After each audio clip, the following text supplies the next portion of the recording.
I've always been fascinated with the founding of America. I'm a New Englander. I live in Maine right now, but I lived in Massachusetts for a long time. So maybe when you live in New England, the founding of America is something you're supposed to be interested in. New England is where it all began, right? This is the home of the iconic founders of America, none other than the famous Pilgrims. But, even though I've been fascinated with the founding of America, I have been less fascinated with the Pilgrim story. I've actually always been a little bit put off by it. There's something about it that is not quite believable to me. A little too perfect, maybe a little too sanctimonious or something. Well, it turns out that I was right about that story. There is something wrong with it. In fact, virtually everything is wrong with this story. The Pilgrims, of course, were not the first Europeans to settle in America. They did not come here for religious freedom, as we often think. They came here primarily for economic reasons, for jobs. They were not totally independent. They were funded by a joint stock company. So they had investors, they had to turn a profit, and they had a lot of debt. So I think this particular founding myth is due for a little rethink, and that's the subject of our book that I wrote with my co-author, Simon Targett. The reason for that is I think the real reason, the accurate version, is more interesting. And I also think that it can give us some useful perspective on where we are right now. So let me give you the thesis in a nutshell. The European founding of America began some 70 years before the Pilgrims arrived on Cape Cod. It was driven not by the Pilgrims, but by an amazing group of English business people, 3 generations of them. Many of them knew each other. Many of them were related over generations, father, son, grandson. And they teamed up with an amazing bunch of people, including politicians, intellectuals, writers, navigators, mariners, and assorted other kinds of people. The purpose was primarily profit, founding America. There was, of course, a bit of idealism, glory, self-promotion, social purpose, and national pride thrown in, but profit was number one. So I like to put it this way. The simplest way to think about it, to me, is America was perhaps the biggest, longest, most complicated business startup of all time. But the story's never really been told that way, so that's the story I want to tell you today. So it begins in 1550, not in 1620. It begins in England. At that time, England was a very small player on the margin of Europe. And we have to go back to 1492 to understand that after Columbus discovered there was a lot of territory that they didn't know about, Spain and Portugal were the dominant powers, and they both wanted the New World. So to avoid conflict, Pope Alexander VI divided the world in half. The Treaty of Tordesillas, which is this line that you see, here's my little button, here we go, right there. So this line, everything to the east was given to Portugal to develop, and everything to the west, Spain got. Why the Pope felt he had authority to divide the world is another whole topic. So Spain quickly pushed into the West Indies, Mexico, and South America. They plundered, they extracted precious metals at a ferocious rate. Portugal pioneered the largest and richest market on earth at the time, which was, of course, China. You see it right there. It says Cathay, which is how they talked about China. But England was in crisis mode. It was a time of great political turmoil. They had a weak 14-year-old monarch named Edward VI, and he was surrounded by lots of counselors who were jostling for position and power. There was tremendous wealth disparity, which led to rioting in the streets and in the fields, and business was terrible. England had one major product, which was wool, raw wool, and woolen cloth. And their major market was continental Europe. But for many reasons I can't go into, the bottom fell out of the cloth market in the 1550s. Demand fell, prices dropped, business was terrible, profits went down. The Crown tried many solutions, none of them worked. England was in a really dire economic situation, almost an existential crisis. They needed a big solution, and the private sector stepped up because the Crown could not do it. A group of merchants started thinking very big. Their goal was to boost the economy, and they hoped to save the country. One of the key movers was this fellow named John Dudley, and he assembled a group of what he called grave citizens, serious citizens, as they called themselves, and devised an audacious solution to England's woes. They were going to look beyond continental Europe for a new market, a new place to sell their cloth. The first target was the Far East, and that meant India. This is Calicut, which is on the west coast, the Malabar coast of India, and it's kind of a gateway to China, and then on to China. There in China, they were going to do what the Portuguese had long done. They would trade their cloth for the fantastic and endless goods that China offered, mostly spices, which they used for cooking and for medicine, and specialty cloth, such as silk, which England did not make. They would bring them home and they would sell them into continental markets. This is my favorite shot of Antwerp at the time, which was the biggest, most bustling city in Europe and a great marketplace. And they would gradually, the English would develop a Far East trade. But this was really moonshot territory. They had no experience, the English, in trade on this level. They'd never been this far away. They'd basically been trudging back and forth to the continent with their cloth. The farthest away they traveled was to Iceland and Ireland to fish. And those were just short haul voyages. And here we see fish stuffed into fish. But they faced this serious barrier to entry, the Tordesillas line, and the trade routes dominated by the Portuguese and the Spanish. So to pull off this moonshot venture, they had to come up with a new approach. They needed capital, they needed organization, they needed knowledge, technology, they had to develop everything. So first they invented a new organizational form, the joint stock company. And it was perhaps the first in the world, certainly the first of its kind in England. And they gave it a very handy name, the Mystery, Company, and Fellowship of Merchant Adventurers for the Discovery of Regions, Dominions, Islands, and Places Unknown. Fits easily on a business card. They called it the Mystery. The Mystery is not quite as cool a name as it sounds because it actually means mastery as opposed to something secretive. They raised capital. Because the venture was so risky and the return was so uncertain, no single investor or even a group of angel investors could really come up with the kind of cash they needed. And no insurance company would underwrite this. There were insurance companies at the time, but no one was going to underwrite this. So the Mystery offered shares at £25 each, promoting the voyage as a national enterprise. And 240 investors bought in to this completely high-risk, crazy idea, raising a total of £6,000. So then to figure out how to get around this problem of the trade routes and the Portuguese and the dividing line, they brought in the most famous navigator of the day, Sebastian Cabot. They essentially poached him from Spain. He'd been working in Spain for many years as the head of the government office that oversaw all Spanish overseas activity. Now, Cabot had a secret map. He was very proud of this, and it revealed an improbable solution to the problem of the route to the Far East. Cabot told John Dudley and his other mystery merchants that they could sail north. And there they would find an open waterway, a passage that would take them to China. And they could avoid encroaching on the Spanish or the Portuguese. So they're all down here. They could either go east or they could go west, and they would end up in China. Well, the merchants bought this idea. No one had ever been through the passage. They had no assurance that it could be done.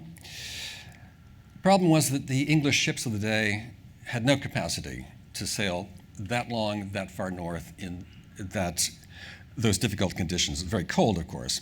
This is actually a little later ship. That's Queen Elizabeth sitting on the poop there, the poop deck. So they invested the capital, the £6,000, in building 3 brand new ships. They had all the latest features, they had all the latest navigational instruments, and they had larger capacity in the holds to bring back all those great Chinese goods. But they had very little idea what they needed, how to go about managing and leading a venture like this, because their leadership models were basically from the military and from the court. And this is very different. So they didn't know who to choose. They chose one, Hugh Willoughby, to lead this expedition. He had absolutely no experience on the sea. And he was just from a good family, and they thought he would be okay. The management was from fishing expeditions, which were again short haul, but none of these methods really applied to this sort of blue sky, blue ocean crazy adventure. So they engaged another fellow named Richard Chancellor, there's no picture of him, who was just a regular person, but he had experience as a navigator. So with Sebastian Cabot's counsel, they put together a kind of business plan, an employee handbook, and performance guidelines, and they called them Ordinances. And this is the beginning of the Ordinances. So these were basically rules for running this crazy venture. The first one I think is really touching. It says that all ventures should be, quote, knit and according in unity, love, conformity, and obedience, essentially teamwork. Another ordinance directed them to keep careful records of the voyage, write everything down, the beginning of the learning organization. The men were instructed not to laugh or deride any foreign people they might meet, not to abuse women, and not to resort to violence. So again, this is sort of the beginning of respect for diversity, which they were not used to. And then, perhaps most important, Cabot urged them never to give up. Never to give up until their mission shall be accomplished, so far forth as possibility and life of man may serve or extend. So commitment, perseverance was important, willingness to push through failure. Now, I said profit was not the only goal. It was a big one, but it never really is in any kind of venture like this. The English merchants had some idealism. They had a higher purpose, a kind of vision, if you will. And given the mess of English society at the time, and the government and the economy, the vision was pretty big and idealistic. It was of a more perfect society. And it largely came from a book, Utopia. So Utopia was published originally in 1516 in Latin, but it was published especially, again, this time in English, just as the Ministry was organizing this trip to China. Now, if you've read it recently, it's a pretty interesting book. I've read it a few times. It describes this more perfect society with quite a lot of detail. And in society, men and women are completely equal. Women can serve as soldiers. They can serve as priests. No one is ever overworked. 6 hours tops per day. That's all that's allowed. 1/7 of all income goes to the poor. Everyone has a voice in society. There's relative equality. There are no lawyers at all. War is frowned upon, and my favorite one is before you get married, the partners are required to get a good look at one another naked. So the English kind of translated the idea of utopia into a simpler idea, which they called commonwealth. So the fleet of 3 ships set sail in 1553, May 20th, and everybody turned out to watch. This was a national occasion. But things did not go as planned. The Northern Passage could not be found. The ships got separated. 2 of the ships were lost, but one of the ships, led by the navigator, Richard Chancellor, did get as far as the White Sea. So it's a little hard to see because the map is not very accurate. But basically, they looped over and got as far as that. They wanted to go there, but they couldn't. However, they left the ship there. They negotiated with the Russians on the ground, and they traveled to Moscow. This is how Moscow looked at the time. And there they talked their way into court. They had a letter from the king, and they got an audience with Ivan VI, later known as Ivan the Terrible. And basically, they negotiated terms with Ivan and said, let's open trade relations between Russia and England. And they did. And there had been no trade with England, between England and Russia for 500 years. So it was not a big and lucrative market, Russia, but it gave the English a lot of confidence that we can get outside continental Europe. And it taught them to be flexible, to see failure as learning, not as shame, and to pivot. So we can't get to China, we'll go to Russia. That'll do.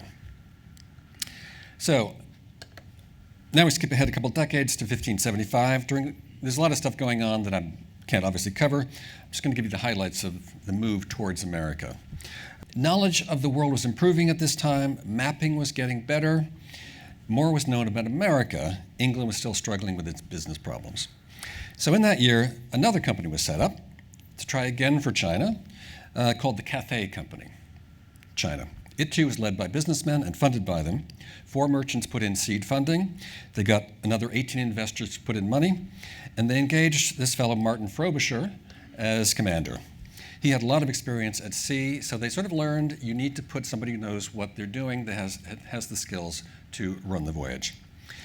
Again, the plan was to sail north for China, but this time they were going to go northwest. So this is just, you can see this is America here, and these are all the islands. Here's Greenland, and here's Iceland, and there's Norway and England, Ireland and England, and they were going to go through here and find their way west, and then on to China. Plus, there was a new wrinkle, which they added, and that was that they thought, let's set up a little trading post somewhere in America. And their idea was that they knew there were lots of Indians in America, and it was cold, and they thought we can sell our nice woolen cloth to Indians. They will need blankets, they will need clothing, they're probably cold. They also felt that a post here could be a good sort of stopping point for ships going on to China, and they could service them. So after much hardship, Frobisher got as far as a little island. We're not exactly sure where it was, but you can see right there, Frobisher Straits. That's where he intended to go. Got somewhere around here, and he was pretty certain he had identified the opening to the Northwest Passage.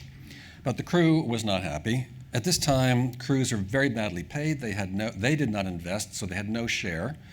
They had no stake in the action. Conditions on board ship were terrible. They had no decision-making authority. It was all top-down. So all they could do was threaten mutiny, which is exactly what they did. Frobisher, though, said, I'm not returning home without proof of how far we've gotten. Because you have to, when you get back home, you have to demonstrate, there's no photographs. So they had had a number of engagements with Indians, the Inuit, and they did what English began to do with some regularity. They captured one Inuit. This is one they actually took later, but you can see this is a woman, and she's got her baby with her. They also picked up some rock. Now, why exactly they picked up rock, it's hard to say, but they did. And this rock ended up changing everything. The story goes that the wife of one of the investors threw some rock into the fire. It started to glisten and glow, and they said, oh my God, we have found gold. So word got out, suddenly there's a national furor that we have found gold. Even Queen Elizabeth, who was naturally quite skeptical about this kind of venture, got involved. She invested money in a second voyage. And the English were so excited about gold because it was precious metal that had helped Spain transform themselves.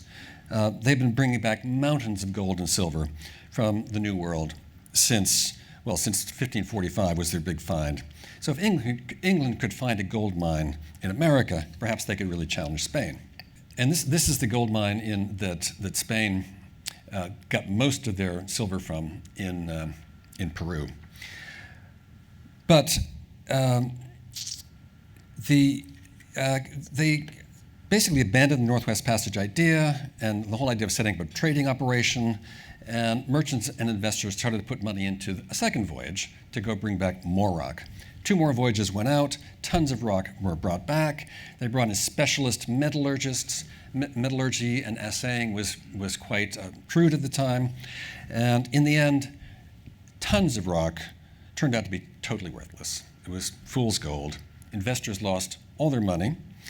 It was a national embarrassment. Spain was watching and laughing at them. The rock ended up being used to pave roads and to build walls. But the business community, again, based in London, learned some valuable lessons. First, do not chase the success of others. And they almost completely abandoned the idea of matching Spain and finding precious metals in America.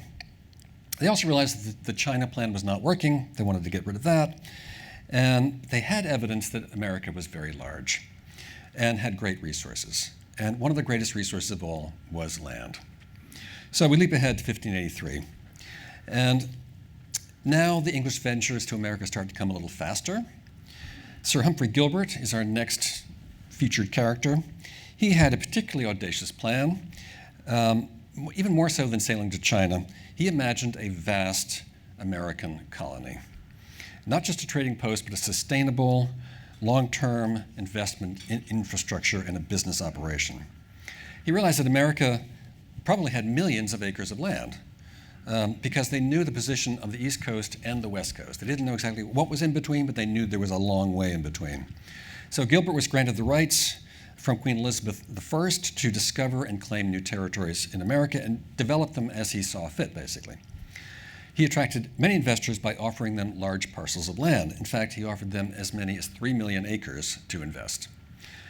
All of England only contains 30 million acres, so 3 million acres sounds like a pretty good deal.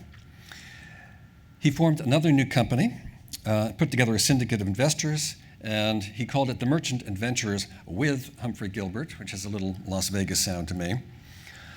He was something of a dreamer, though, and he had very little experience as a leader and no skills as a commander. Indeed, Elizabeth, who knew him very well, begged him not to go on this trip. She said, "You are not of good hap by sea. You're not good on the ocean." But he set sail anyway. With 5 ships in 1583, he had very bad weather, and he ended up in Newfoundland, which is not where he planned to go. So he goes here, and he ends up over here. But he said, fine, it's an international fishing ground. He claimed Newfoundland for England. You can imagine he's going ashore and saying, this is our land now, and there are fishermen from all around the world. He also declared to them that anybody fishing in Newfoundland would have to pay England a duty on all the fish that they took. The fishermen all agreed, knowing that this was completely unenforceable, which it was. Gilbert then sailed south, heading for America, hit another storm, and he sank, and he drowned, and that was the end of that adventure. However, although he failed almost completely, he fundamentally changed the English approach to New World commerce. So in 1585, after Gilbert's death, Elizabeth transferred the American development rights to Sir Walter Raleigh, the well-known Sir Walter Raleigh, and he carried on with Gilbert's idea.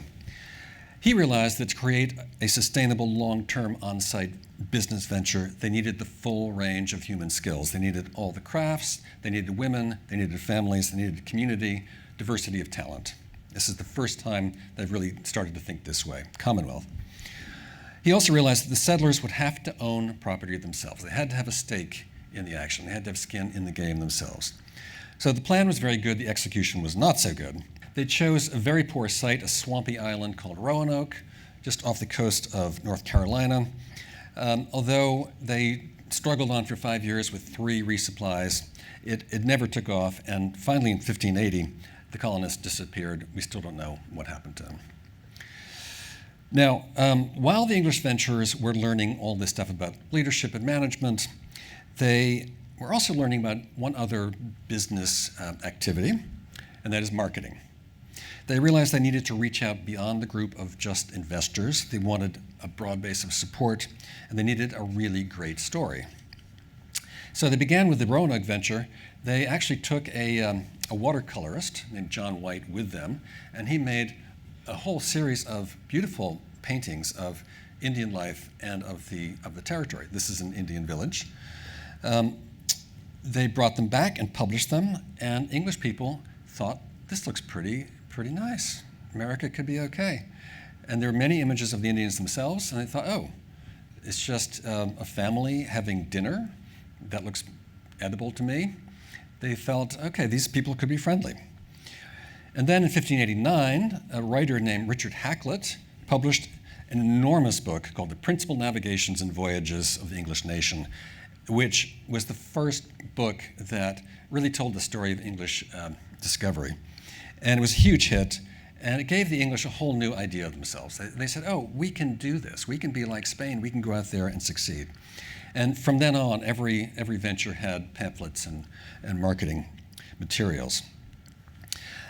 So, you can see these development efforts basically all failing for 50 years.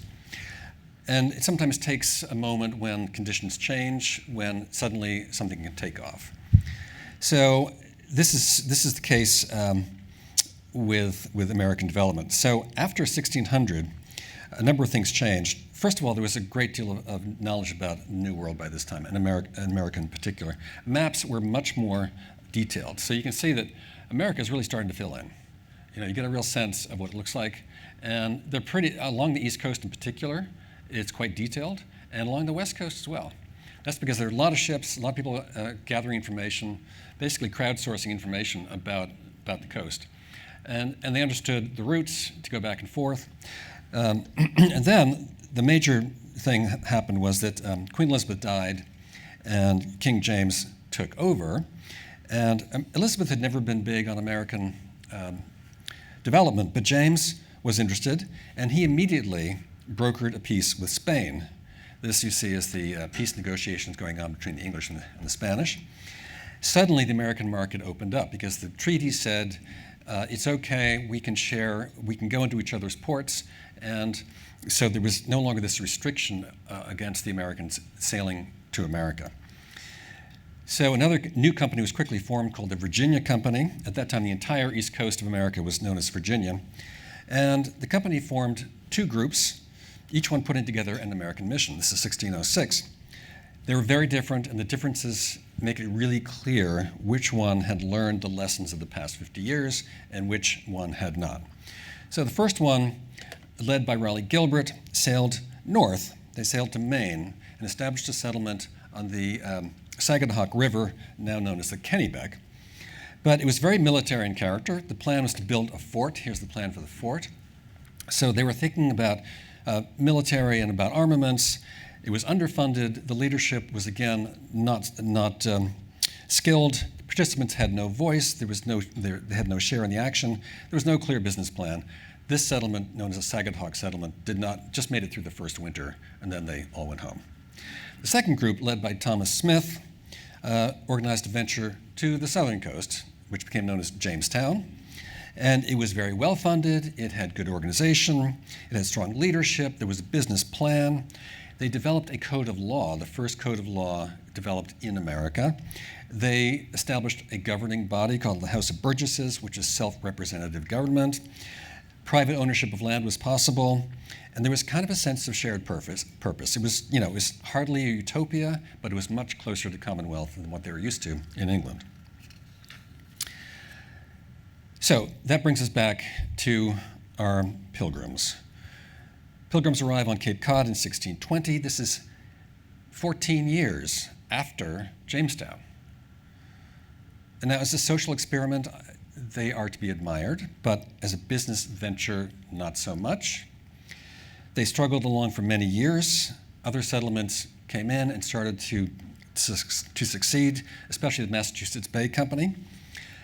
The Pilgrims were never particularly profitable for themselves or for their investors. In fact, they did not earn out or pay back their loan until 1647, 27 years after they sailed, which I don't think most VCs would be too happy with today. But the Pilgrims still get all the attention. So why is that? If you look at this, the Oxford English Dictionary, this is today, defines the Pilgrim Fathers as the group of English Puritans, which is not correct, who set up the colony of Plymouth, Massachusetts, and are regarded as the founders of the United States, not just America, but the United States. So the OED has it completely wrong. So why is this? Why did the Pilgrims become the myth? And why did Jamestown not, or some other group? And the answer is there was no accident at all. The Pilgrims actually only attained this kind of status as a myth until the mid-19th century during the pre-Civil War days. And they became the symbol of America's good values of inclusion and tolerance, and the South became the symbol, Jamestown in particular, of America's bad values, intolerance, and particularly slavery.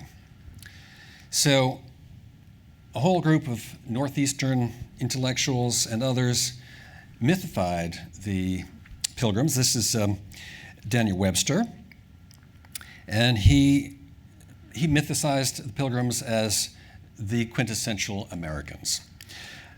Then we had some foreigners come along. This is Alexis de Tocqueville, the famous Frenchman who toured America, and he wrote about the Pilgrims, and I'll just read you what he wrote. He said, "The Pilgrims did not travel to the New World in hope of improving the situation or enhancing their wealth. They tore themselves away from the pleasures of home in obedience to a purely intellectual need." Again, completely wrong. Then we had songs written. "My country, 'tis of thee." Every third grade student knows this. Land where my fathers died, land of the Pilgrim's pride. They were big bestsellers. Henry Wadsworth Longfellow wrote a poem to Miles Standish, and he laid on the adjectives. The Pilgrims were patient, they were courageous, they were simple, they were modest, they were tender, trusting, noble, and generous, etc. And then came the big clincher. This woman is Sarah Hale. She was a magazine editor, and she strongly believed that Thanksgiving, which the Pilgrims had held in 1621, the first Thanksgiving, should become a national holiday. She saw it as a symbol of unity and coming together of all people in America. She wrote a succession of presidents, 5 presidents. She wrote finally to President Lincoln, and this is the letter that she wrote to Lincoln, and begging him, entreating him to declare Thanksgiving as a national holiday. And Lincoln, finally in 1863, in the middle of the Civil War, with the country torn apart, did exactly that. He proclaimed it a national holiday, hoping to bring Americans together. And really, since then, Thanksgiving Day has been seen as a day of unity, of family, of American values, and is fittingly surrounded by commerce, of course. There have been plenty of dissenters to Thanksgiving. Of course, you've got Indians who did not see it that way, who described it as a day of mourning. Catholics were not happy with it. They saw it as a Protestant holiday. And the South was not too thrilled to be seen as the part of the country with the bad values. But the Pilgrims have really been riding the wave of Thanksgiving ever since. And in a sense, I think of the Pilgrims as America's first and most enduring brand. So, if you are willing to entertain the idea of America as a big business startup, then perhaps we can take the metaphor one step further and think about what that means of what we are today. And you could say that we are sort of the equivalent of a big established company in a very mature market. And if you accept that, then we know the risks of big companies in established mature markets. They can very easily forget their roots as risk takers and innovators. They can become risk averse. They can focus on maximizing profit above all. They sometimes lack vision. Their processes become cumbersome and slow. And they can ignore the importance of social purpose. These are all things that this group of merchants learned over this 70-year period. And that's when things become ripe for disruption. And that's when you start to think about how appealing it would be to find and develop a new world. Thank you.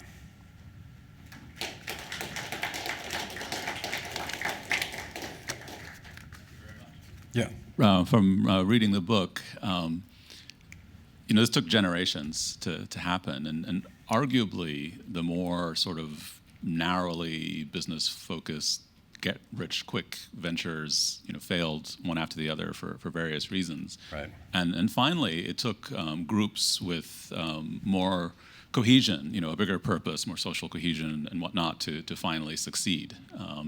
A lot of them with a strong religious flavor.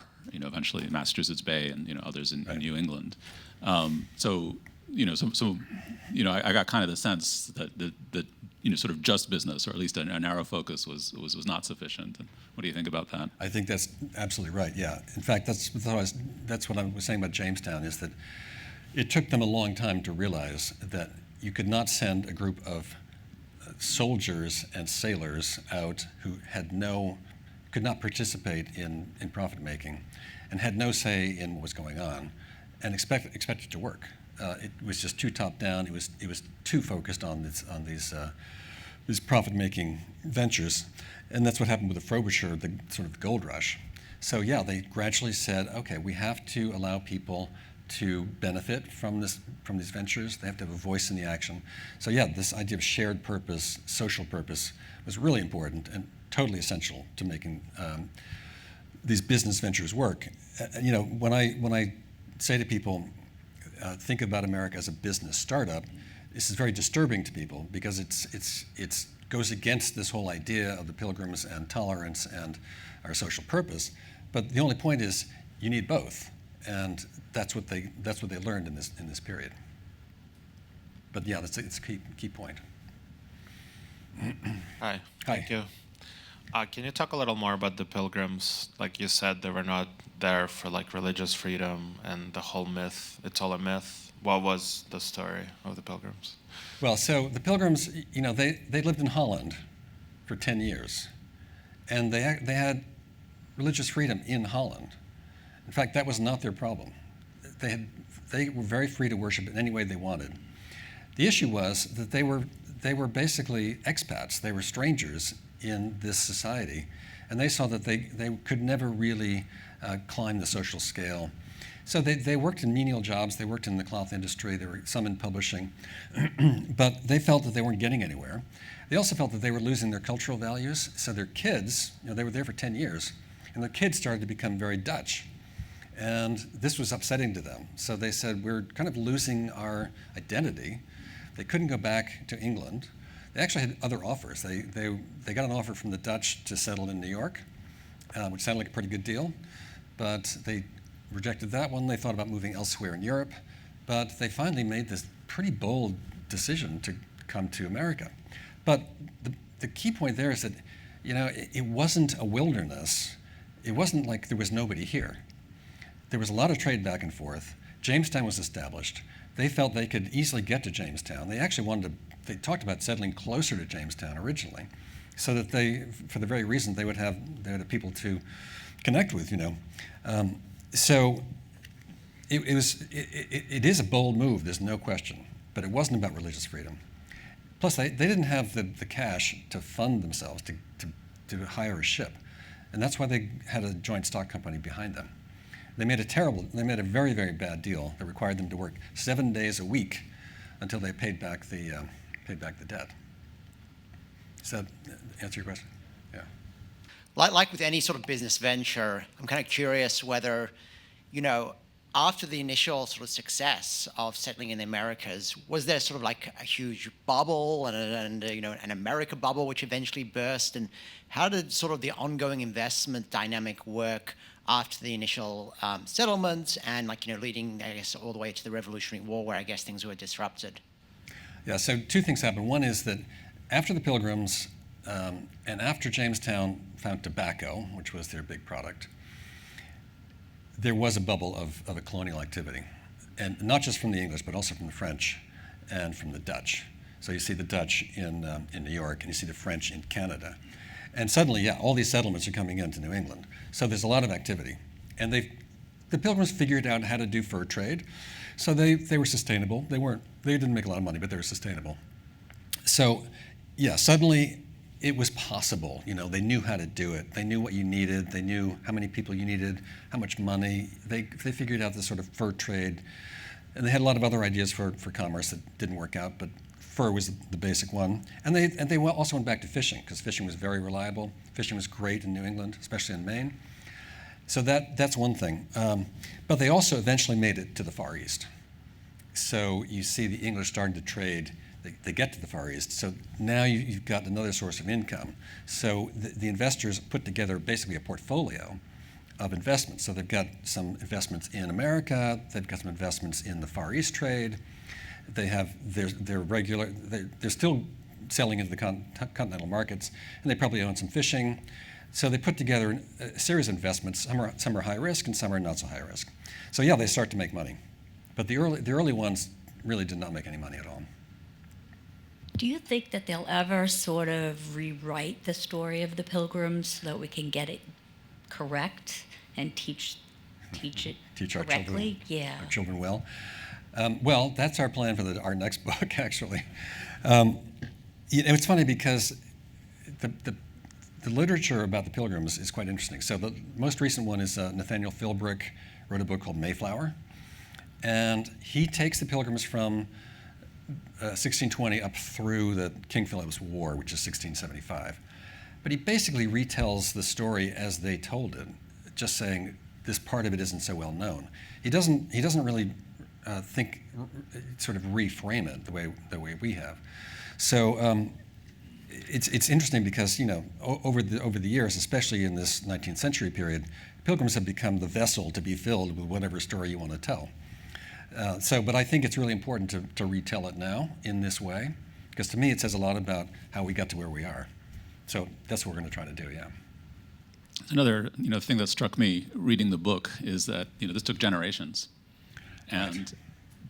it could have happened almost 100 years earlier with the right people and so on. Do you think that's true, or did it really need to take that long?